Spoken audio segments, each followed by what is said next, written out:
Hello friends, स्वागत है आप लोग का इस वीडियो में। तो आज हम लोग देखेंगे झारखंड शैक्षणिक अनुसंधान एवं प्रशिक्षण परिषद रांची जो मॉडल क्वेश्चन पेपर जारी कर दिया है जैक बोर्ड ने। और ये सेशन है 2024 और 25। और ये सब्जेक्ट जो हम लोग चूज किए हैं ये है मैथ है और ये क्लास 10 है और फुल मार्क 80 नंबर का है और समय है आप लोग का 3 घंटा। तो सबसे पहले हम लोग इस वीडियो में देखेंगे सबसे कम समय में बोले तो ऑब्जेक्टिव देखेंगे। ऑब्जेक्टिव देखने के बाद दूसरा पार्ट में हम लोग लाएंगे सब्जेक्टिव को। तो सबसे पहले हम लोग ऑब्जेक्टिव देख लेते हैं, ठीक है। तो ऑब्जेक्टिव में आप लोग का है, पहला है कि पी एक्स बराबर एक्स स्क्वायर माइनस 27 के शून्यक हैं। तो इसके शून्य क्या हो जाएंगे? तो इसका शून्यक हो जाएंगे ऑप्शन नंबर बी, ठीक है। प्लस माइनस 3√3 होता है, ठीक है। क्योंकि एक फार्मूला पढ़े होंगे ए स्क्वायर माइनस बी स्क्वायर का, ठीक है। इसका होता है ए माइनस बी और बी माइनस बी। तो इसको हम लोग तोड़ेंगे एक्स स्क्वायर माइनस 3√3 का स्क्वायर में, तब जाके इस फॉर्मूला में जाके वैल्यू पुट हो सकता है, ठीक है। तो आप लोग को याद आ गया होगा।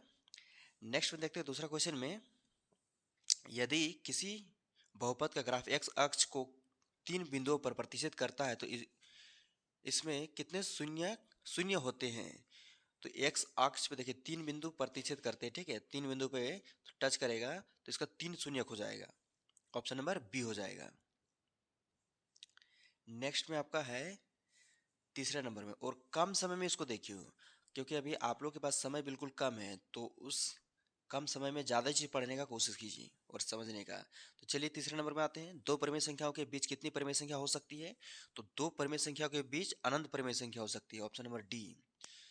और 4 नंबर, दो क्रमिक सम संख्याओं का HCF क्या होगा? यानी मस दो को सम संख्या में रहेगा, तो सम संख्या बोल दिया है तो क्या होगा? सम होना चाहिए, तो ऑप्शन नंबर बी हो जाएगा, 2। नेक्स्ट में पांचवा, दो चरों एक्स वाई में रैखिक समीकरण A X plus B Y plus C बराबर 0 के कितने अधिकतम हल संभव हैं? तो इसका हल संभव है अनगिनत, ऑप्शन नंबर सी हो जाएगा, यानी इनफिनिटी। नेक्स्ट में आते हैं 6 नंबर में। तो 6 नंबर में आपका है, असंगत समीकरण युग्म द्वारा निरूपित रेखाएं कैसी होती है? तो इसकी रेखा होती है समांतर होती है। असंगत का समांतर होता है। नेक्स्ट में 7 नंबर में, x square minus 3x plus 2 बराबर 0 का एक मूल है, यानी यहाँ पे इसका मूल 2 होगा लेकिन पूछा है एक ही मूल, तो इसका हो जाएगा +2 हो जाएगा। नेक्स्ट में आते हैं 8 नंबर में, दो लगातार विषम धनात्मक पूर्णांक ज्ञात कीजिए जिनके वर्ग का योग 290 है। तो यानी यहाँ पे जो भी दिया हुआ है, विषम संख्या दिया है, उसका वर्ग करने से 290 आना चाहिए जोड़ने से। तो देखिए ऑप्शन नंबर इसका डी हो जाएगा। तो 11 का स्क्वायर होता है 121 और 13 का स्क्वायर होता है 169। इसको जोड़िएगा तो 290 आएगा, तो ऑप्शन नंबर इसका डी हो जाएगा। चलिए आते हैं नेक्स्ट में, 9 नंबर में है, निम्नलिखित में एपी में है, यहाँ में से कौन वाला एपी में है? तो हम लोग जानते हैं कि D2 माइनस D1 करेंगे और D3 माइनस D2 करेंगे। इस तरह से करके हम लोग सॉल्यूशन करेंगे तो इसका सही आंसर हो जाएगा आपका ऑप्शन नंबर सी हो जाएगा, ठीक है। अब हम लोग देखते हैं 10 नंबर में। 10 नंबर में है 1 4 7 10 कि 10वें पद का मान 18वें पद का मान होगा।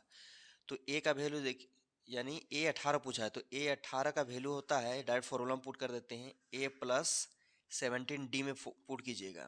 तो ए का वैल्यू 1 दिया हुआ है और 17 का 17 लिखेंगे और डी का वैल्यू, तो 4 में 1 घटाएंगे तो 3 आएगा, तो 17 तिया 51 और 1 52, ऑप्शन नंबर सी इसका सही आंसर हो जाएगा। नेक्स्ट में आते हैं 11 नंबर में। तो 11 नंबर में है, दो समरूप त्रिभुजों के क्षेत्रफल का अनुपात 16:9 है, तो उनकी संगत भुजाओं का अनुपात क्या होगा? तो 16 का वर्गमूल करेंगे तो 4 आएगा और 9 का वर्गमूल 3, तो यानी ऑप्शन नंबर सी हो जाएगा। 12 में आते हैं समचतुर्भुज के विकर्ण 6 सेंटीमीटर और 8 सेंटीमीटर है, तो इसकी प्रत्येक भुजा की लंबाई होगी। तो समचतुर्भुज जानते हैं आप लोग कि सभी भुजा क्या होता है, तो बराबर होता है। तो इसका हो जाएगा 5 सेंटीमीटर हो जाएगा, ऑप्शन नंबर सी। 13 नंबर बात है, दो अक्षों के प्रतिच्छेदी बिंदु को क्या कहते हैं? तो इसका प्रतिच्छेदी बिंदु को मूल बिंदु कहते हैं, यानी मूल। नेक्स्ट में आते हैं 14 नंबर में, y अक्ष के 5 इकाई युग्म और x अक्ष के x पर एक बिंदु P स्थित है, यानी इस तरह का x और y अक्ष है, तो y अक्ष के 5 इकाई 1 2 3 4 5 5 इकाई, यानी यहाँ 5 आ जाएगा, यानी P यहाँ पे स्थित है। तो इसका जो निर्देशांक बिंदु होगा, तो सॉरी 5 कोमा हो जाएगा आपका 0 हो जाएगा। तो ऑप्शन नंबर इसका सही हो जाएगा ए, 14 का ए नंबर। नेक्स्ट में आते हैं 15। 15 है, यदि साइन साइन ए बराबर 3/4 है तो कोसेक ए का मान होगा, तो साइन का उल्टा होता है, तो इसका 4/3 हो जाएगा, ऑप्शन नंबर ए इसका सही आंसर। 16 का, सेक ए प्लस 10 ए इंटू 1 माइनस साइन ए बराबर होता है, तो इसका होता है कॉस ए होता है, ऑप्शन नंबर बी इसको मतलब हल करने से आता है।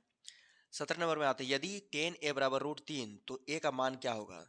तो 10 ए का वैल्यू यदि √3 है तो ए का मान क्या होगा? तो 10 ए में आता है आपका 60 आता है, यानी 60 का वैल्यू √3 होता है, ऑप्शन नंबर बी। नेक्स्ट में आते हैं 18, जब किसी सीधे खड़े खंभों की छाया और उसकी ऊंचाई बराबर हो तो सूर्य का उन्नयन कोण मान क्या होगा? तो देखिए, एक सीधा खड़ा है, ये क्या है? तो खंभा है, और ये क्या है? छाया है। तो और ये दोनों बराबर हैं, तो यहाँ पे 90 डिग्री को तो यहाँ पे 45 का वैल्यू क्या होता है? 1 आता है, तो यहाँ पे 1 हो जाएगा, यानी 45 हो जाएगा, ऑप्शन नंबर बी हो जाएगा। नेक्स्ट बातें हैं 19 नंबर, अर्धवृत्त का कोण कितने डिग्री का होता है? तो अर्धवृत्त होता है, इसका जो भी कोण बनेगा वो 90 डिग्री कोण बनेगा, ऑप्शन नंबर डी हो जाएगा। नेक्स्ट बात है बी, दो वृत्तों की केंद्रों के मध्य दूरी उनकी त्रिज्याओं के तुल्य तुल्य हो तो उनकी उभयनिष्ठ स्पर्श रेखाओं की संख्या होगी, तो इसकी संख्या हो जाएगी 3 हो जाएगी, ऑप्शन नंबर सी हो जाएगा। नेक्स्ट में आते हैं, वृत्त के केंद्र से समदूरस्थ जीवाएं आपस में समान होती है, ऑप्शन नंबर बी। आप लोग पढ़ेंगे तो आप लोग को पता होगा, और कम समय में ज्यादा चीज पढ़ने का कोशिश कीजिएगा।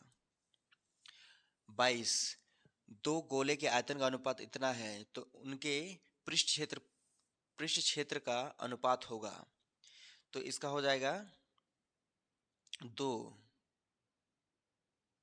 ऑप्शन नंबर ए हो जाएगा। 2:3 हो जाएगा। नेक्स्ट 23, किसी गोले का वक्र पृष्ठ क्षेत्रफल इतना है, इतना वर्ग सेंटीमीटर है, तो उसकी त्रिज्या होगी, तो इसकी त्रिज्या हो जाएगी, अच्छा त्रिज्या निकालना है तो वक्र पृष्ठ क्षेत्रफल पाई पाई कट जाएगा, तो 12 का वर्गमूल सॉरी 144 को वर्गमूल 12, यानी ऑप्शन नंबर सी हो जाएगा। एक सिक्के को उछालने पर जीत आने की क्या प्रायिकता है? तो एक सिक्के को उछालने यानी 2 चीज होता है, तो जीत आने का तो 1/2 हो जाएगा, यानी ऑप्शन नंबर बी हो जाएगा। 25 में आते हैं, निश्चित घटना की प्रायिकता होगी, निश्चित घटना की प्रायिकता क्या होती है? तो 1 होती है, ऑप्शन नंबर डी। 26, एक पासा को उछाला जाता है तो सम संख्या आने की प्रायिकता क्या है? तो सम संख्या एक पासा में 6 टोटल 6 होता है, तो उसमें 3 सम संख्या है, तो 3/6 हो जाएगा, तो यानी इसको कट करेंगे तो ए नंबर आएगा, ऑप्शन नंबर ए 1/2।